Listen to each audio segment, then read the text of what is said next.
అండి అందరూ బాగున్నారా? చూసారండి పెళ్లి పందిరి తాటాకి తీస్తారండి, చాలా బాగుంది.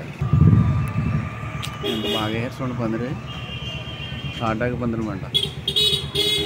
తాటాకి పందిరి అనుకుంటున్నారా? దీంట్లో ఇంకా చాలా ఉన్నాయండి, అదే చూపిస్తుంది.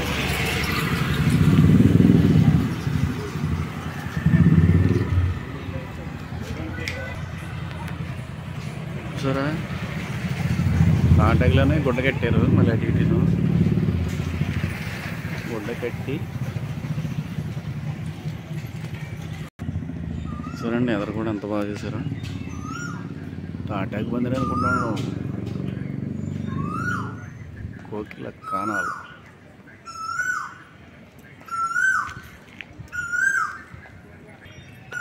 అట్టువల్ గెల్ల కూడా కట్టారండి, చాలా బాగుంది కదా. తాటాకి పందిర్లు అంటే పూర్వం వేసేవారు, ఈ యొక్క న్యూ టెక్నాలజీలు ఎక్కడ వేయట్లేదు.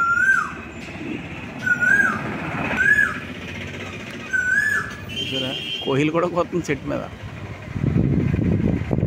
అదిగో చెట్టు మీద కోయిలు కొత్తుంది. చూస్తాను ఇంకా ఏంటి, కొబ్బరికాయలు కూడా ఎలా కొబ్బరికాయలు చూసారా, గోల్డ్ కలర్లో ఎలా చేశారా, చాలా బాగుంది కదా. చాలా బాగా చేశారు కదా, ఇది నిజంగా చూడటానికి చాలా ఆశ్చర్యంగా ఉందండి.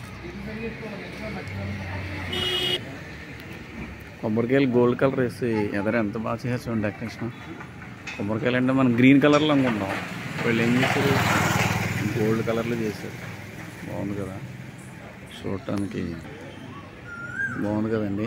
నిజంగా చాలా బాగుంది కదా ఫ్రెండ్స్. ఒకసారి చూపిందాం మీకని తీస్తానండి. ఇది ఇలాంటివి ఎక్కడో కానీ మనకు కనిపించినా చాలా అరుదుగా ఉంటాయి. సరే సరదాగా బాగుంది కదా ఫ్రెండ్స్ అని తీస్తున్నానండి. ఓకే చూడండి ఎంత చక్కగా చేశారు. ఓకే ఫ్రెండ్స్, పల్లెటూరులో ఈ రకంగా ఉంటుంది చెప్పడం కోసం ఈ లైటింగ్ మీకు చూపిస్తానండి. ఇది బాగుంది కదా.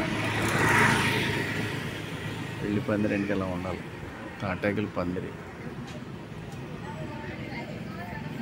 ఓకే ఫ్రెండ్స్, చూస్తుండండి, ప్లీజ్ సబ్స్క్రైబ్. బాగుంది కదండి. ఓకే చూస్తుండండి, షేర్ చేయండి, ప్లీజ్ సబ్స్క్రైబ్. అందరికీ నమస్కారం.